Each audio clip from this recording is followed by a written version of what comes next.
Bismillahirrahmanirrahim. Assalamualaikum warahmatullahi wabarakatuh. Perkenalkan, nama saya Hilman Anwari dari program studi manajemen B sebagai perwakilan kelompok 3. Saya di sini akan menjelaskan tentang politik dan masyarakat madani. Sebelumnya perkenalkan dulu, kelompok 3 ini terdiri dari Ridwan Maulana, saya sendiri Hilman Anwari, dan Ceriska Salsabila. Langsung saja kepada pembahasannya. Yang pertama, tentang politik. Politik adalah proses pembentukan dan pembagian kekuasaan dalam masyarakat yang antara lain berwujud proses pembuatan keputusan, khususnya dalam negara. Pengertian ini merupakan upaya penggabungan antara berbagai definisi yang berbeda mengenai hakikat politik yang dikenal dalam ilmu politik. Politik adalah seni dan ilmu dalam meraih kekuasaan secara konstitusional maupun secara non-konstitusional. Selanjutnya ada prinsip-prinsip politik dalam Islam.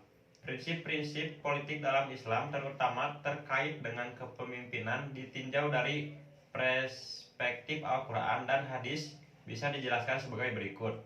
Yang pertama, tidak memilih orang kafir sebagai pemimpin, yang terdapat pada Quran Surat An-Nisa surat keempat ayat ke-144 yang berbunyi, Ya ayyuhalladzina amanu la tattakhidhul kafirina awliya'a min dunil mu'minin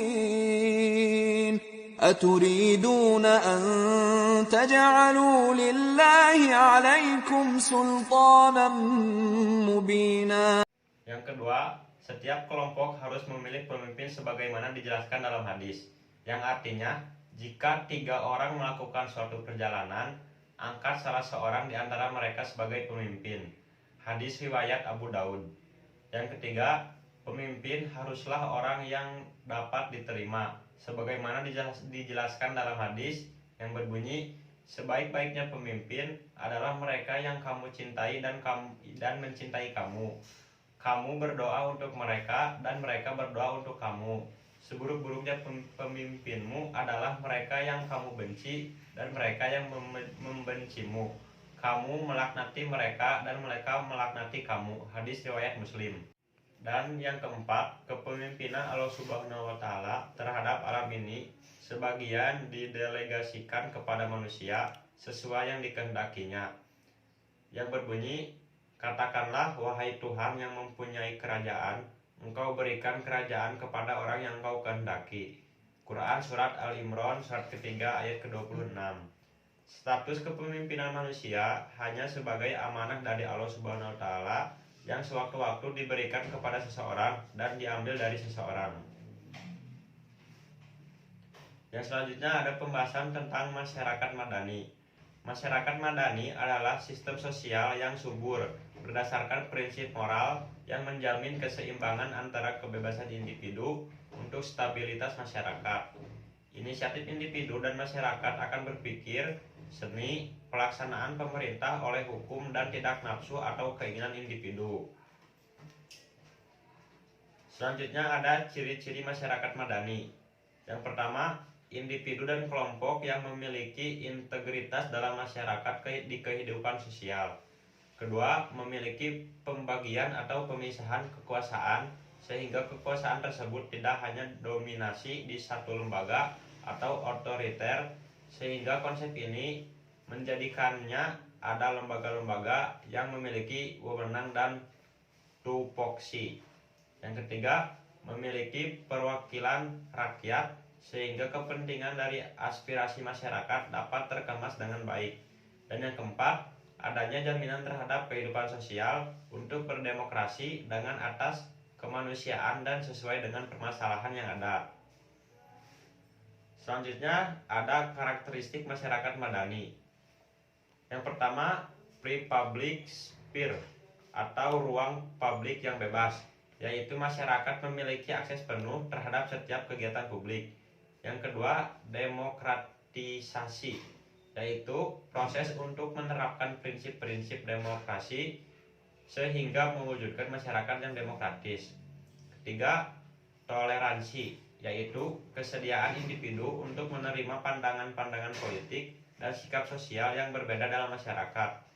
Keempat, pluralisme, yaitu sikap mengakui dan menerima kenyataan masyarakat yang majemuk disertai dengan sikap tulus bahwa kemajemukan sebagai nilai positif dan merupakan rahmat dari Tuhan Yang Maha Kuasa. Yang kelima, keadilan sosial atau social justice, yaitu keseimbangan dan pembagian yang profesional antara hak dan kewajiban serta tanggung jawab individu terhadap lingkungannya.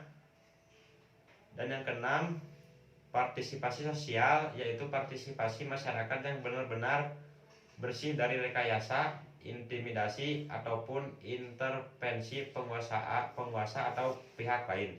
Dan yang terakhir ada supremasi hukum, yaitu upaya untuk memberikan jaminan terciptanya keadilan. Keadilan harus diposisikan secara netral, artinya setiap orang memiliki kedudukan dan perlakuan hukum yang sama tanpa kecuali. Selanjutnya saya akan membahas tentang korelasi politik dan masyarakat madani. Korelasi antara politik dan masyarakat madani memang tidak bisa dipisahkan, karena secara fundamental dalam politik yang memiliki konsep-konsep pokok terdiri dari negara atau state, kekuasaan atau power, pengambilan keputusan, kebijakan umum atau public policies, dan pembagian atau distribution.